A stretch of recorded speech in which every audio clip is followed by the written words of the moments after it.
Welcome to Tales of Terror.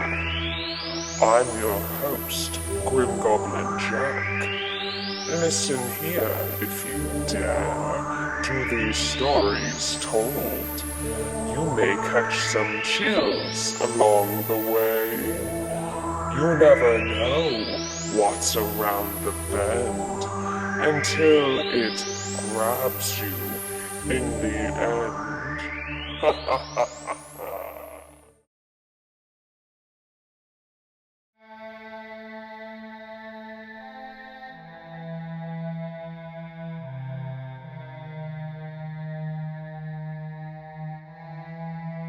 The Gallery by Grim Goblin Jack.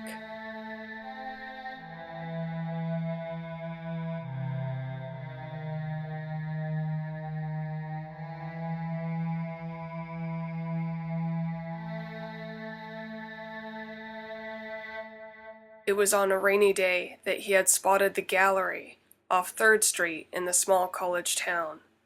During the summertime, most of the students had left, and the streets were eerily quiet.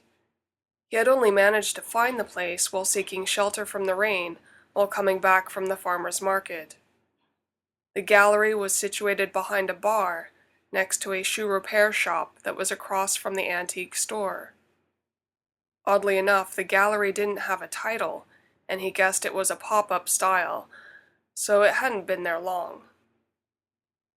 Although now he could see that the place didn't have any business, and wondered how long it would be there with the expensive rent. Over the single window was a large black curtain blocking out the entire gallery, but there was one picture in particular featured in front.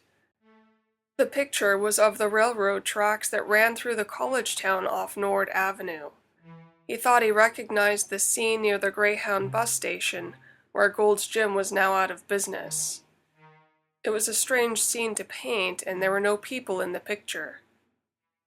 The painting was very vivid, almost like a photograph, and he wondered why the artist would choose such a scene. It was where the railroad tracks met the industrial warehouses of former steel mills and metal shops. The painting was so detailed it showed the graffiti on the metal warehouses. He decided to go in, since he looked rather silly just standing out in the rain. There was no bell on the door when he pulled it open, but the gallery person came from the back to welcome him.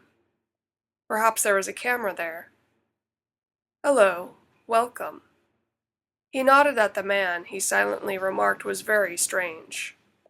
Tall, dark-haired, and gaunt, the man was very pale and quiet. He would have looked like an undertaker were it not for his long hair being in a ponytail and his outfit not being a suit. "Please take your time. We do, however, discourage picture-taking," the strange man explained. "Oh, sure, no problem." When he looked at the paintings, he saw there was a not-for-sale sign under each one. There was also no artist listed. Instead, a handwritten card in calligraphy stated, "Artist unknown." He saw the strange man sit down at the sparse wooden gallery table and resume his reading of a large book. He glanced at the slim, black, unlined guest book and saw various names, emails, comments, and a few drawings. He may as well sign it, he thought. "The railroad painting caught my eye," was his comment, followed by his signature, Jeff. The man never looked up from the reading of his book.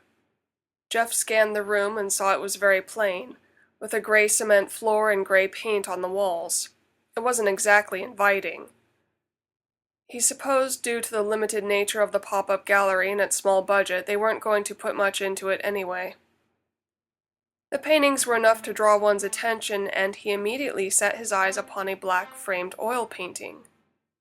The picture was of a parking lot behind some business buildings he recognized from downtown, in back of the lawyer offices.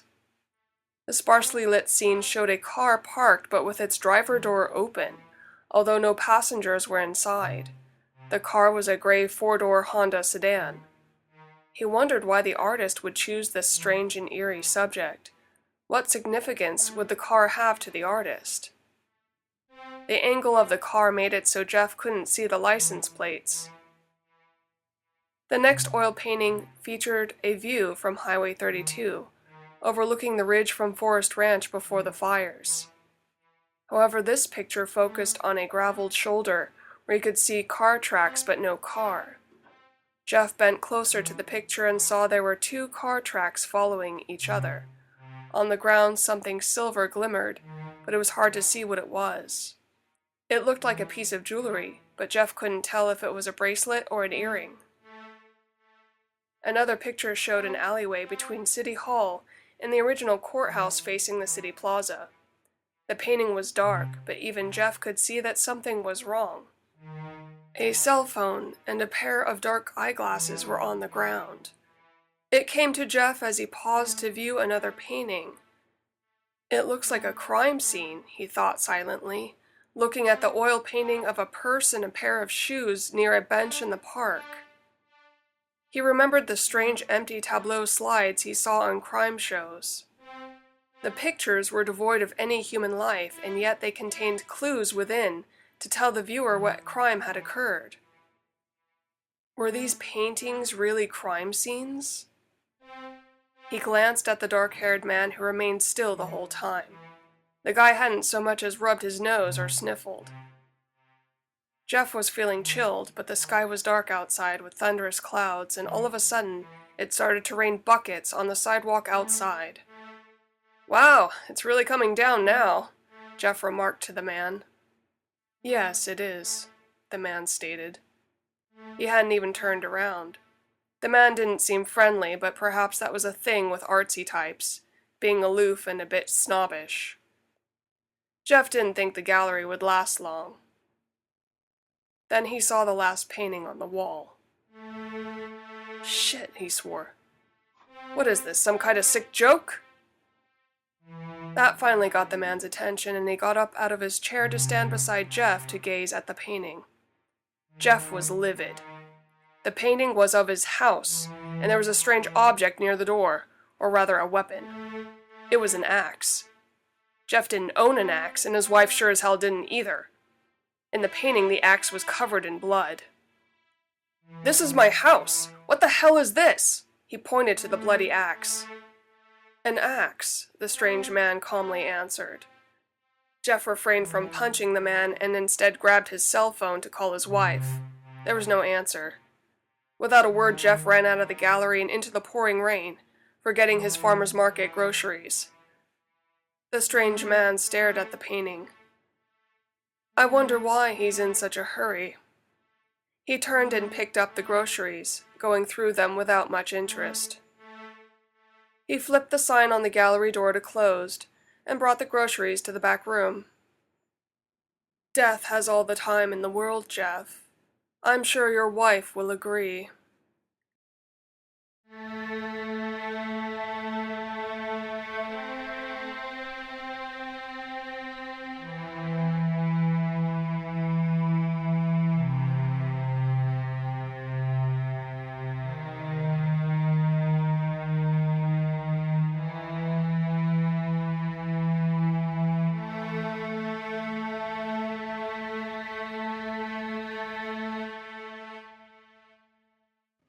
Well now, you never know if you're married to an axe murderer. Too bad for Jeff. He found out in the end. Ha ha ha ha ha.